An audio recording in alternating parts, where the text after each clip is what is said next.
The accusation is that your party is hounding and threatening opposition voices and voices of dissent and pushing and beating them to shape just because of political gains. It is a lazy way of the opposition party to bemoan their fate. Very lazy way. You know what?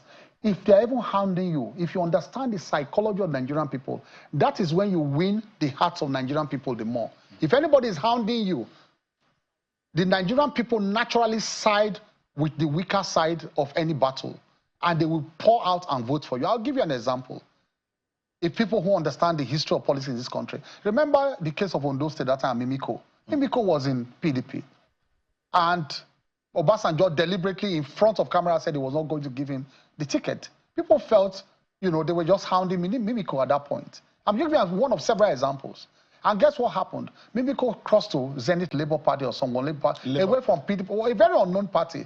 And the Ondo people voted for him against PDP because they felt this is oppression. Why would the president be hounding somebody like that? So this issue of hounding is not an excuse for the opposition because party. I mean, it's a political. The opposition has said, look, Mr. Keyano, the opposition has said, look, when you are in trouble.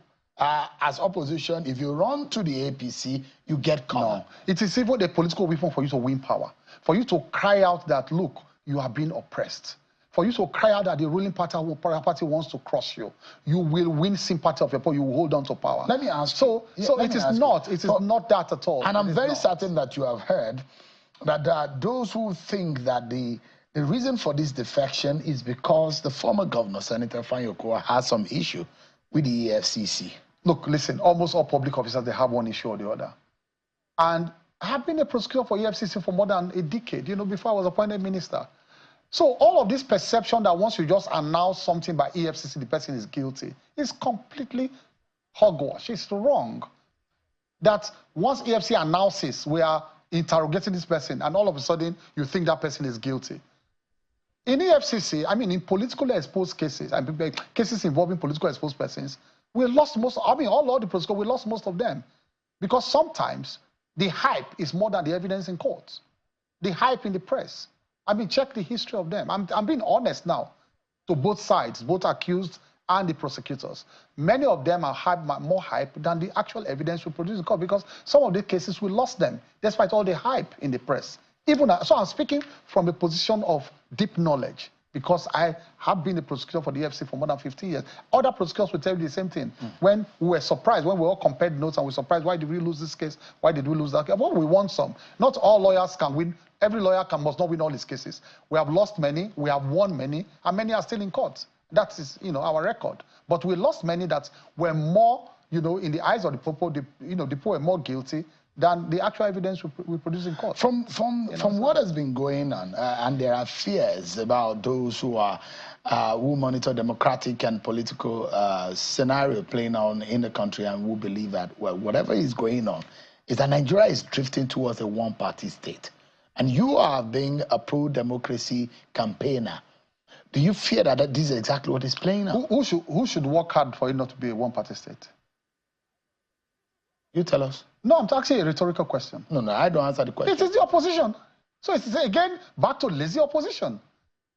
Will I deny people from coming into my party if they see the good works of Mr. President? With the kind of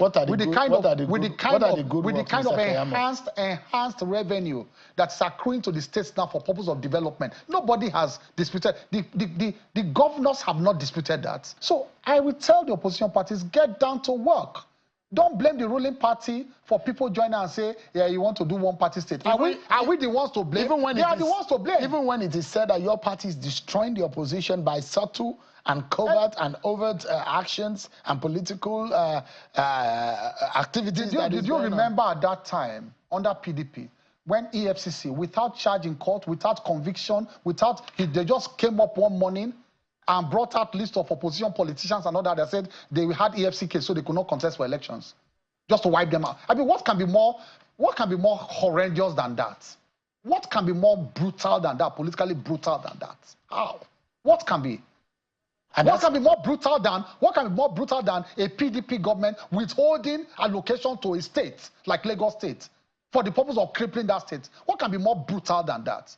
Don't get me into a campaign mode. We'll get to campaign mode. But don't my party, the APC, has been one of the best in terms of its approach to democratic ideals and governance. It has. They never muzzled opposition in any way. Really?